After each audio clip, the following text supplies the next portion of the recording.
Hi friends, how are you all? నా పేరు శివ్ అండి. మనం ఇంతకుముందు మాట్లాడుకున్నాం what is what uses and comparison stages అవి. మీకు ఫస్ట్ ఒక విషయం చెప్పాలనుకుంటున్నాను. Thank you lot friends for your support. ఇలాగే వాచ్ చేస్తుండండి. నేను క్వరీస్ ఉంటే కామెంట్ చేయండి, నేను కామెంట్లో రిప్లై ఇస్తాను. Thank you friends. మనం బేసిక్ థింగ్ నేర్చుకున్నాం. ఒక్క స్టెప్ ముందుకు వెళ్దాం. మనం ఒక ప్రోగ్రామ్ రాసామంటే అందులో మనం ఫేస్ చేసేవి ఏంటంటే warnings and errors. Yes yes అవి ఇప్పుడు ఎక్స్ప్లెయిన్ చేద్దాం అనుకుంటున్నా. అసలు వార్నింగ్ అంటే ఏంటి, ఎర్రర్ అంటే ఏంటి అది చెప్దాం అనుకుంటున్నా అండి. జనరల్గా థింక్ చేయండి. ఒక న్యూ పర్సన్ వచ్చాడు, వాడికి తెలుగు రాదు, వాడు కొత్తగా తెలుగు నేర్చుకుంటున్నాడు. ఆ అబ్బాయి చెప్పా, పేరు చెప్పాలంటే నా పేరు శివకృష్ణ, అలాగే మన పేరు చెప్పుకోవాలంటే చెప్పా. అతని పేరు చెప్పాలనుకుంటున్నాడు. అప్పుడు ఏంటంటే ఈ క్లియర్ సెంటెన్స్ చెప్పానంటే నా పేరు శివకృష్ణ అని, అతని పేరు ఒక XYZ అయితే నీ పేరు XYZ అని మనం చెప్తాం కదా, సేమ్ అలాగే అతను చెప్పుకోవాలంటే నా పేరు XYZ అని చెప్పుకోవాలి. నేను ఇలా నేర్పిస్తే అతను ఏం చేశానంటే నేను XYZ అన్నాడు. అది నేర్పించింది ఏంటి, నా పేరు XYZ అని చెప్పమన్నా. అతను ఏం చేశాడు, నేను XYZ అని చెప్పాడు. ఇప్పుడు అర్థమవుతుందా? నేను ఏం చెప్పాలనుకున్నాను, నేను ఏం నేర్పించాలనుకున్నాను సేమ్ మీనింగ్ఫుల్గా వాడు చెప్పిండు. బట్ ఏంటి, నేను ఏ విధంగా సెంటెన్స్ ఫార్మేట్ చేశానో ఆ విధంగా అతను సెంటెన్స్ ఫార్మేట్ చేయలేదు.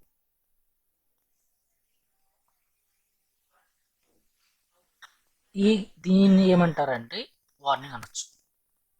టెక్నికల్గా వచ్చేసరికి ఇలాంటి ప్రాబ్లం వస్తే దాన్ని వార్నింగ్ అంటారు. ఎర్రర్ అంటే ఏంటి, నేనేమని చెప్పాను, నా పేరు శివకృష్ణ అని చెప్పాను, అతని పేరుకి వచ్చేసరికి అతని పేరు ఉంటే నువ్వు కూడా అలాగే చెప్పు, నీ పేరు XYZ కనుక నా పేరు XYZ నువ్వు చెప్పని చెప్పాను. అతను అలా చెప్పకుండా నేను XYZ అని చెప్పితే అది వార్నింగ్ కింద వస్తుంది. ఎందుకంటే మీనింగ్ వస్తుంది, బట్ సెంటెన్స్ ఫార్మేట్ కరెక్ట్గా లేదు. అది అతను నువ్వు XYZ అన్నాడు అనుకో, టోటల్ మీనింగ్ చేంజ్ అయిపోతుంది. మనం ఏం చెప్పాలనుకున్నా అది రావట్లేదు. ఇలాంటిది ఎర్రర్ అంటారు జనరల్గా చూసుకుంటే. ఇప్పుడు కోడింగ్ సరికి వచ్చేసరికి అసలు ఎర్రర్ అంటే ఏంటి, వార్నింగ్ అంటే అని చెప్పి చూద్దాం.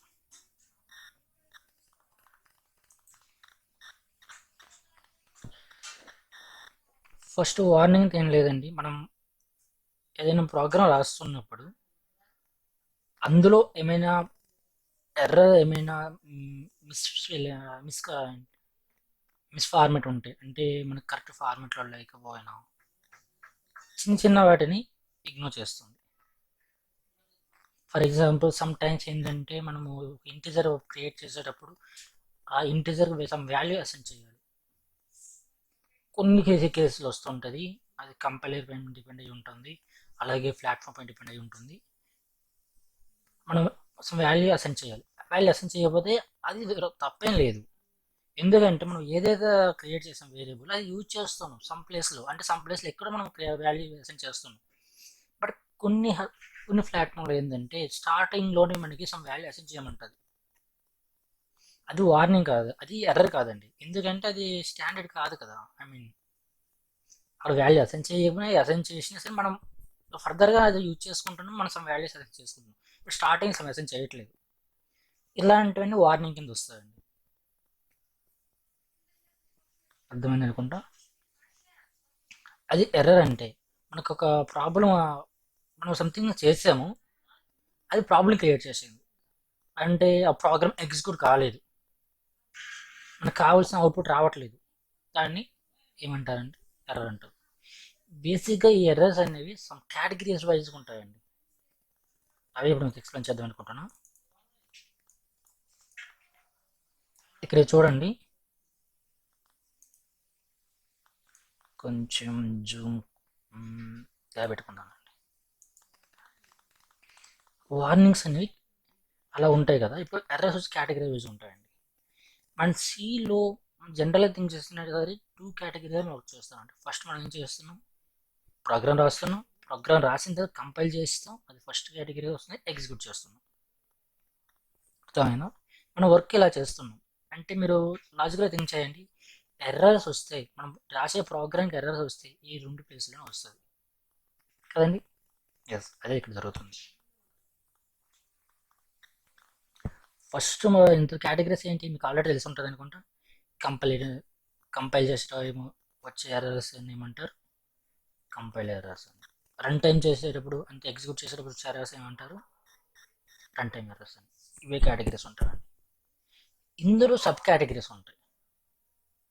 అది ఏంటంటే pre processor, translator error, linker error. ఈ 3 వచ్చేసరికి కంపైల్ టైం ఎర్రర్స్లో వస్తుందండి. ఎందుకంటే మనకు ఆల్రెడీ చెప్పాను, గుర్తుందా, కంపైలేషన్ అనేది స్టెప్ బై స్టెప్ జరుగుతుంది. అది 4 కేటగిరీస్లో ఉంటుంది. ఈచ్ స్టెప్ సమ్ ప్రాసెస్ చేస్తుంది, ఫైనల్గా మనకు కావాల్సిన అవుట్పుట్ ఇస్తుంది. ఆ స్టెప్స్ ఏంటి గుర్తెచ్చుకోండి ఒకసారి. ఒకటి pre processor, translator, assembler, linker. ఒకటి pre processor, 2 translator, 3 assembler, 4 linker. ఈ 4 స్టేజెస్లో కంపైలేషన్ జరుగుతుందండి. మనకి ఎర్రర్స్ వచ్చాయి కూడా అక్కడే. ప్రీ ప్రొసెసర్ ఎర్రర్ వస్తుంది, ట్రాన్స్లేటర్ ఎర్రర్ వస్తుంది, లింకర్ ఎర్రర్ వస్తుంది. మీకు డౌట్ ఇక్కడ రావచ్చు, అసెంబ్లీలో ఎందుకు ఎర్రర్ రావట్లేదు అని. నేను చెప్పాను కదా మనం కంపైలేషన్ స్టేజెస్లోనే ఎర్రర్ వస్తుందని. ఇది 3 స్టేజ్ ఎర్రర్ వచ్చి 4th స్టేజ్ ఎందుకు రావట్లేదు, అందులో ఒక స్టేజ్కి ఎందుకు ఎర్రర్ రావట్లేదు అని మీ డౌట్ రావచ్చు. నేను ఆ డౌట్ క్లియర్గా ఎక్స్ప్లెయిన్ చేస్తానండి.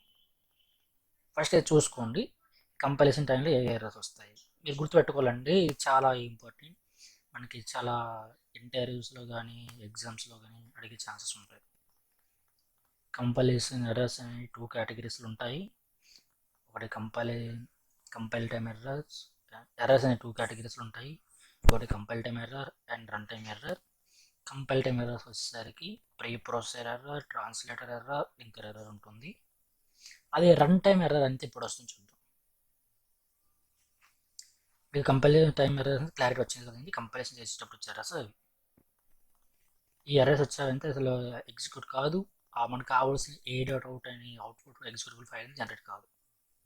అదే రన్ టైమ్ ఎర్రర్స్ వచ్చేసరికి ఎలా అవుతుందంటే మీకు ఆల్రెడీ ఎగ్జిక్యూట్ అయిపోయి ఉంటుంది, మీకు ఏ డాట్ అవుట్ అని అవుట్పుట్ ఫైల్ జనరేట్ అయిపోయి ఉంటుంది. అది ఇప్పుడు రన్ చేద్దామంటే, ఎగ్జిక్యూట్ చేద్దామంటే రాదండి. సంథింగ్ ఎర్రర్స్ వస్తుంటాయి. ఆ ఎర్రర్స్ అనేవి రన్ టైమ్ ఎర్రర్స్ అంటారు. అంతేంటి, after getting executable file, a dot out file, if you run that file, that time you are getting this out. అర్థమైంది అనుకుంటా. మనకు ఒక ఏ డాట్ అవుట్ ఫైల్ ఒక జనరేట్ అయిన తర్వాత ఆ ఫైల్ మనం రన్ చేసామంటే అప్పుడు ఎర్రర్స్ వస్తాయి. అలా వచ్చే ఎర్రర్స్ని రన్ టైమ్ ఎర్రర్స్ అంటారు. అవి కూడా 3 కేటగిరీస్ ఉంటాయండి. First thing segmentation fault, bus error, floating point express. ఒకటేమో segmentation fault, bus error, floating point express. ఈ ఎర్రర్స్ ఉంటాయండి. ఇవి మీరు క్లియర్గా గుర్తుపెట్టుకోండి. ఇప్పుడు మనం స్టెప్ బై స్టెప్ అసలు ఎర్రర్ ఏంటి, ఏంటి ఎలా జనరేట్ అవుతుంది, ఎలా మనం ప్రాబ్లమ్ సాల్వ్ చేయాలి అని మనం చూసుకుందాం. ఫస్ట్ ప్రీ ప్రొసెసర్ చూద్దామండి.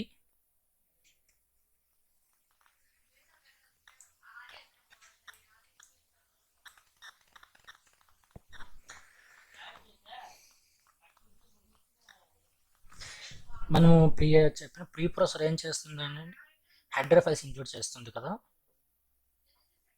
ఎస్, ఎగ్జాక్ట్లీ అదే ఏంటి జరుగుతుంది. మనం ఏంటంటే హెడర్ ఫైల్స్ అనేవి ఇంక్లూడ్ చేయకపోతే, మ్యాక్రోస్ కరెక్ట్గా ఇవ్వకపోతే ఈ ఎర్రర్ జనరేట్ అవుతుంది. మనం ప్రీ ప్రాసెస్ స్టేజ్లో ఏమని చెప్పామండి, హెడర్ ఫైల్స్ ఇంక్లూడ్ చేస్తుంది, మ్యాక్రోస్ రీప్లేస్ చేస్తుంది, అండ్ కమాండ్స్ అన్ని రిమూవ్ చేస్తామని చెప్పుకున్నాం కదండి. ఎస్, మీరు అందులో ఏదైనా తప్పు చేస్తుంటే, తప్పుంటే ఏం లేదండి, సి లాంగ్వేజ్ అంది కేస్ సెన్సిటివ్, ప్రీ ప్రాసెసర్ అంది కేస్ సెన్సిటివ్ అండి. చాలా చాలా కేర్ఫుల్ తీసుకొని మనం ప్రోగ్రామ్ రాయవలసి వస్తుంది.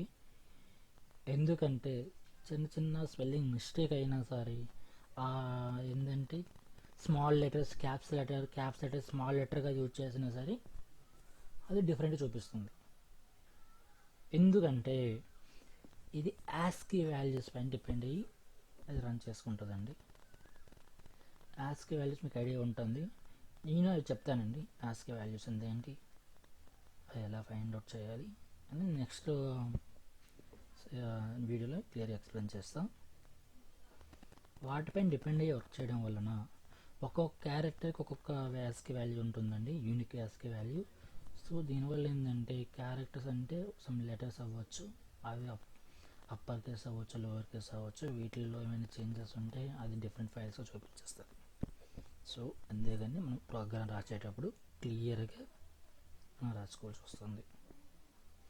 హెడర్ ఫైల్స్ నేమ్స్ ఉంటాయి కదండి, ఆ నేమ్స్ ఏమైనా ప్రాబ్లం ఉంటే లేదా హెడర్ ఫైల్స్ ఇంక్లూడ్ చేయకపోతే ఈ ఎర్రర్ వస్తుందండి. మ్యాక్రోస్ ఏమంతే, మనము ఒక మ్యాక్రో క్రియేట్ చేసి ఇంకేదో డిఫరెంట్ మ్యాక్రోస్ మనం యాక్సెస్ చేసి ట్రై చేస్తామంటే అలాంటప్పుడు ఎర్రర్స్ వస్తుందండి. ఏ ఎర్రర్ వస్తుంది, ప్రీ ప్రాసెసర్ ఎర్రర్ వస్తుంది. ఎందుకంటే ప్రీ ప్రాసెస్ స్టేజ్లో అవి మనం చేస్తుంటాం కనుక వాటికి సంబంధించిన ఎర్రర్ అనేది వస్తుంటుంది. Next translator error.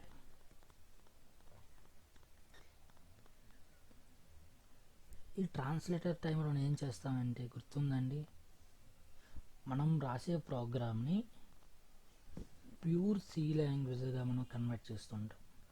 అంతేంటి, అక్కడ అన్ని సింటెక్స్ అనేవి చెక్ చేసుకుంటుంది.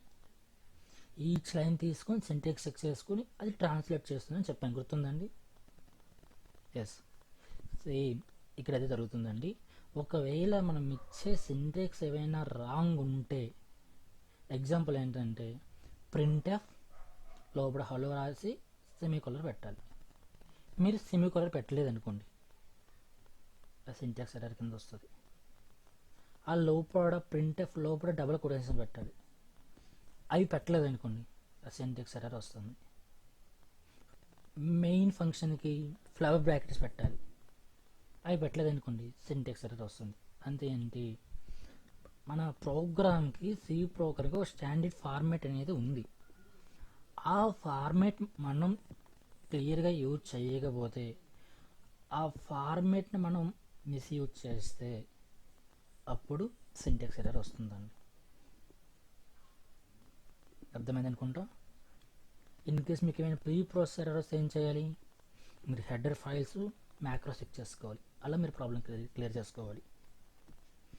అదే ట్రాన్స్లేటర్ ఎర్రర్ వస్తే ఏం చేయాలి, మన సింటాక్స్ అని చెక్ చేసుకోవాలి, సింటాక్స్ అని కరెక్ట్గా ఉన్నాయా లేదా అని చెక్ చేసుకోవాలి. అంతే, ప్రాబ్లం క్లియర్ చేయడం అంతే. నెక్స్ట్ వచ్చేసరికి నెక్స్ట్ ఎర్రర్స్ చూద్దాం.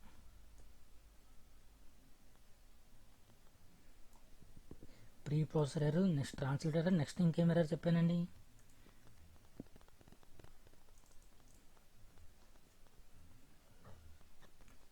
Linker error. ఇది కంపైల్ టైంలో వచ్చారో లింకర్ ఎర్రర్. ఇది ఎలా అవుతుంది అంటే, మనం లింక్ చేస్తున్నాం కదా, లింకర్ ఏం చేస్తుంది, లింక్ చేస్తుంది. ఏంటి, లైబ్రరీస్ని లింక్ చేస్తుంది. లింకర్ ఏం చేస్తుంది, లైబ్రరీస్ లింక్ చేస్తుంది కదా. మనం ఇచ్చే లైబ్రరీస్ కరెక్ట్గా లేకపోతే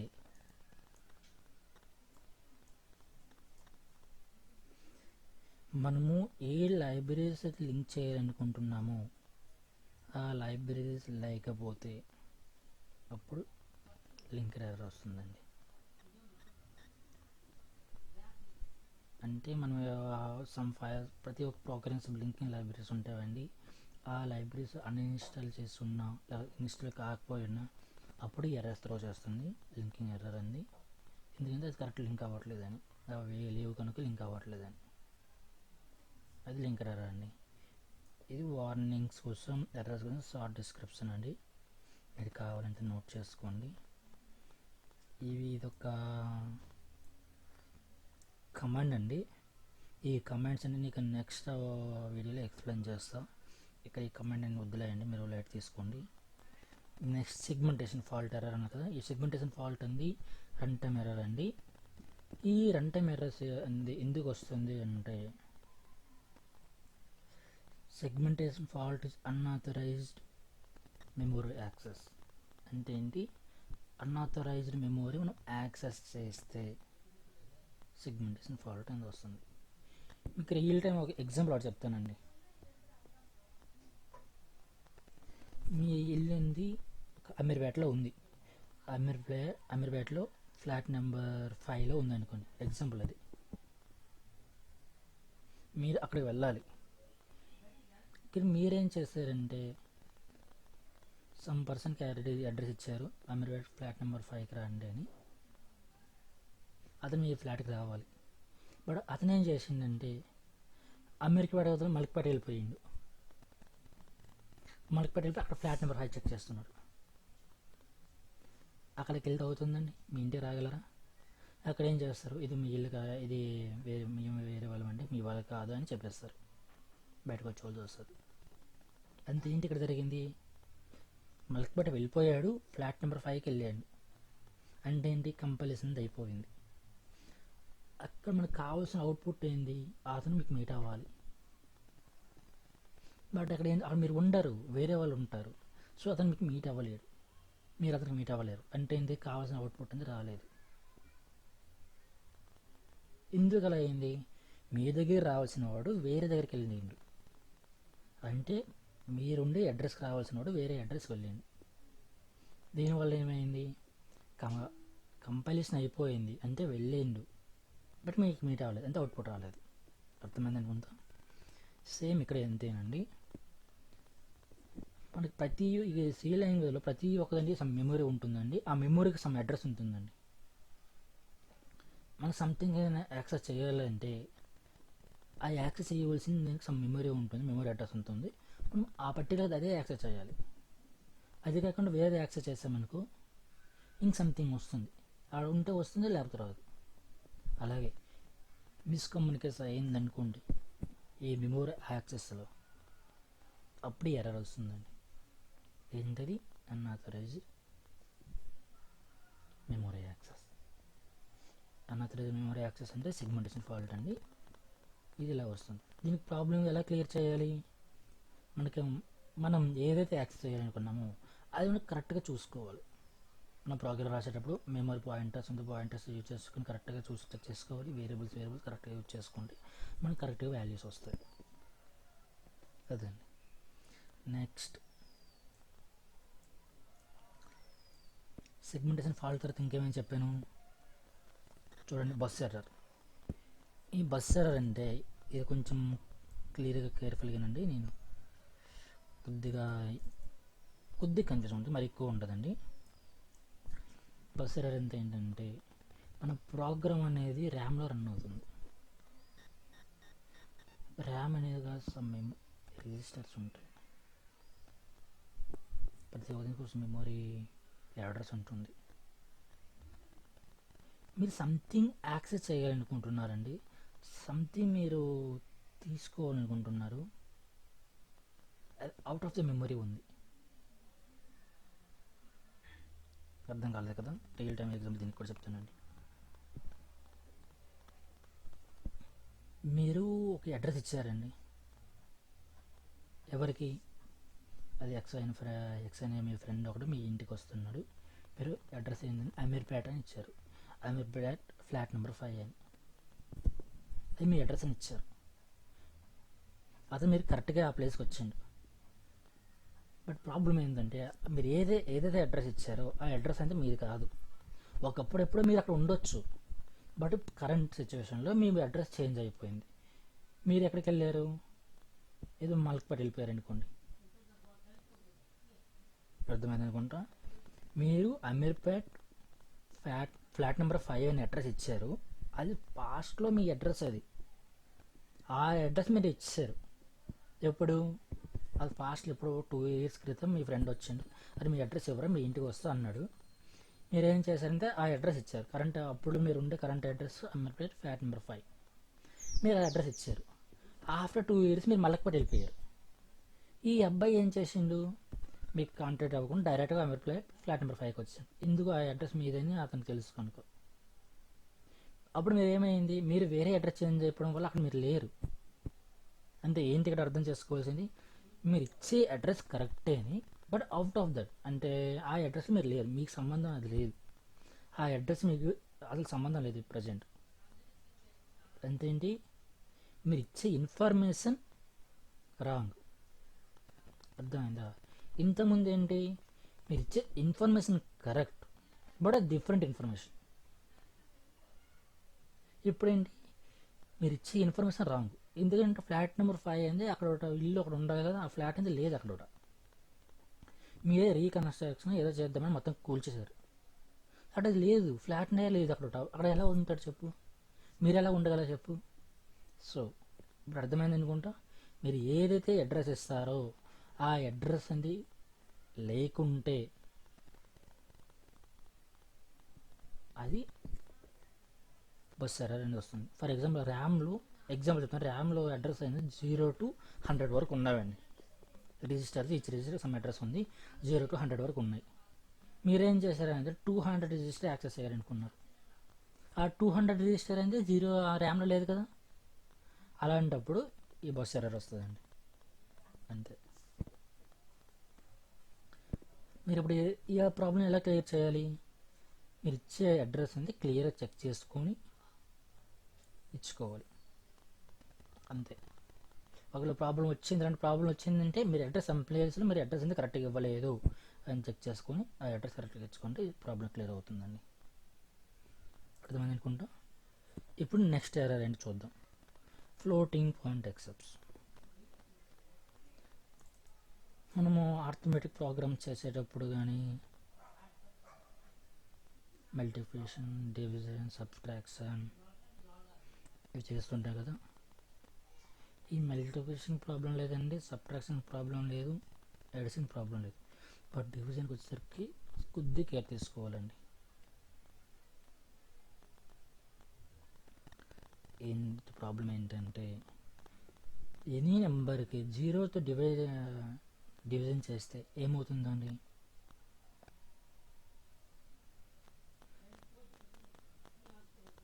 ఫ్లోటింగ్ పాయింట్ ఎక్సెప్షన్ వస్తుంది. 0తో ఎనీ నెంబర్కి డివిజన్ చేయకూడదు. 0తో ఏదైనా నెంబర్ డివిజన్ చేసినారు అంటే అది ఫ్లోటింగ్ పాయింట్ ఎక్సెప్షన్ అని వస్తుంది. సో మీరు కేర్ఫుల్గా తీసుకోవాల్సింది ఏంటంటే ఏ నెంబర్కి కూడా 0తో డివిజన్ చేయకూడదు. సో ఇది కేర్ఫుల్గా చూసుకొని మీరు ప్రోగ్రామ్ రాయండి, ఎర్రర్ రాదు. ఒకవేళ ఎర్రర్ వచ్చిందంటే సమ్ ప్లేస్లో మీరు 0తో డివిజన్ చేస్తున్నారని క్లియర్ తెచ్చుకోండి. ఓన్లీ ఆ సినారియోలోనే ఈ ఫ్లోటింగ్ పాయింట్ ఎక్సెప్షన్ అని వస్తుంది. ఇవ్వండి ఎర్రర్స్ అనేవి. ఈ ఎర్రర్స్ ఎందుకు వస్తుందని నేను చెప్పాను, ఒకవేళ వస్తే ఎలా సాల్వ్ చేయాలో చెప్పాను, టైప్స్ ఆఫ్ ఎర్రర్స్ చెప్పాను, ఆ types of errors sub types చెప్పాను, రియల్ టైమ్ ఎగ్జాంపుల్ చెప్పాను. ఒకసారి అర్థం కాదు మళ్ళీ వీడియో చూడండి. ఇంకేమైనా డౌట్స్ ఉంటాయి కమెంట్ చేయండి, కమెంట్లో రిప్లై ఇస్తాను. నెక్స్ట్ వీడియోలో ఏం ఎక్స్ప్లెయిన్ చేద్దాం అనుకుంటున్నానంటే, నేను ఆల్రెడీ మీకు చెప్పానండి, నేను లైనక్స్ ప్లాట్ఫామ్ పైన మీకు కోడింగ్ ఎక్స్ప్లెయిన్ చేద్దాం అనుకుంటున్నానని. సో మీరు లైనక్స్ ప్లాట్ఫామ్లో యూజ్ చేయాలి అంటే, లైనక్స్ ప్లాట్ఫామ్లో మీరు సమ్ ప్రోగ్రామ్స్ రైట్ చేయాలి అనుకుంటే మీకు సమ్ బేసిక్ కమెంట్స్ అనేవి తెలియాలి. లైనక్స్ కమెంట్స్ అవి మీకు ఎక్స్ప్లెయిన్ చేస్తానండి. అవి మీకు చాలా యూజ్ ఉంటుంది. Not only here, not only C language, Linux platform మీకు తెలిసే ఉంటుంది. చాలా చాలా యూస్ఫుల్ అయ్యింది.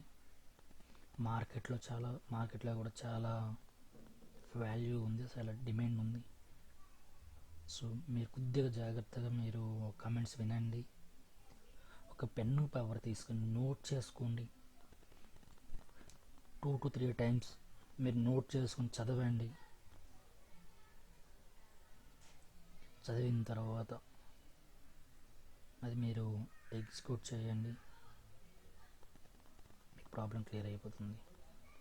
నేనేం చేస్తానంటే లైనక్స్ ఓఎస్ ఉంటుంది కదండి, ఆ ఓఎస్ మీరు ఎలా ఇన్స్టాల్ చేయాలి అని ఒక వీడియో నేను క్రియేట్ చేసి అప్లోడ్ చేస్తాను. ఆ వీడియో చూడండి. ఆ వీడియో చూసిన తర్వాత మీకు ఒక ఐడియా వస్తుంది ఎలా అప్లోడ్ చేయాలి, ఎలా లైనక్స్ ఓఎస్ అని ఇన్స్టాల్ చేయాలి అని. ఇంకో విషయం మీకు చెప్పాలనుకుంటున్నాను, మీరు డైరెక్ట్గా పార్టీషన్ చేసి ఇన్స్టాల్ చేయొద్దండి. ఎందుకు అంటే మీరు పార్టీషన్ చేస్తే విండోస్ మీరు వాడుతున్న వాళ్ళకి విండోస్కి సమ్ ప్రాబ్లమ్స్ మేబీ రావచ్చు. సో అలా చేయకుండా VMware వర్చువల్ మిషన్ ఉంటుంది, అది యూజ్ చేయండి. అందులో ఇన్స్టాల్ చేశారంటే మీరు వాడుకున్న రోజులు వాడుకోవచ్చు. తర్వాత వర్చువల్ మిషన్ అన్ఇన్స్టాల్ చేస్తే లైనక్స్ మీ దీనిలో ఉండదు. సో బాగుంటుందండి, ఇలా చేయడం మీకు చాలా బెటర్. సో నేను వర్చువల్ మిషన్లో ఎలా ఇన్స్టాల్ చేయాలో అని మీకు ఎక్స్ప్లెయిన్ చేస్తాను. ఆ వీడియో ఒకటి అప్లోడ్ చేస్తానండి, ఆ వీడియో క్లియర్గా చూడండి. ఆ వీడియో చూసిన తర్వాత అందులో ఏమైనా డౌట్స్లా ఉంటే నాకు కమెంట్ చేయండి, నేను క్లియర్ చేస్తాను. ఈ ఎర్రర్స్ అండ్ వార్నింగ్ ఏమైనా డౌట్స్లో ఉంటే ఇవి కూడా కమెంట్ చేయండి, నేను క్లియర్ చేస్తాను. ఈ రెండు అయిన తర్వాత నేను కమెంట్స్ అనేవి ఎక్స్ప్లెయిన్ చేస్తానండి. ఆ కమెంట్స్ ఎక్స్ప్లెయిన్ చేసిన తర్వాత వాట్ ఈజ్ ద వేరియబుల్స్, ఎందుకు యూజ్ చేయాలి, data types, how many categories, అలా సమ్ బేసిక్ స్టఫ్ ఉంది. అది ఎక్స్ప్లెయిన్ చేసిన తర్వాత ప్రోగ్రామ్కి వెళ్దామండి. ఓకే, నేను హార్ట్ఫుల్గా చెప్తున్నా అండి, నాకు ఎంతవరకు తెలుసో అది కాకుండా నేను మా ఫ్రెండ్స్కి, నాకు తెలిసిన సమ్ ప్రొఫెసర్స్ ఉన్నారు, వాళ్ళకి వీళ్ళకి అడిగి నేను తెలుసుకొని మీకు ఫుల్ ఇన్ఫర్మేషన్ ఇవ్వడానికి ట్రై చేస్తానండి. సో మీ నుండి కూడా కొద్దిగా సపోర్ట్ నేను ఎక్స్పెక్ట్ చేస్తున్నాను. Please subscribe my channel and support me. If any queries, please comment. Thank you lot friends. Bye bye.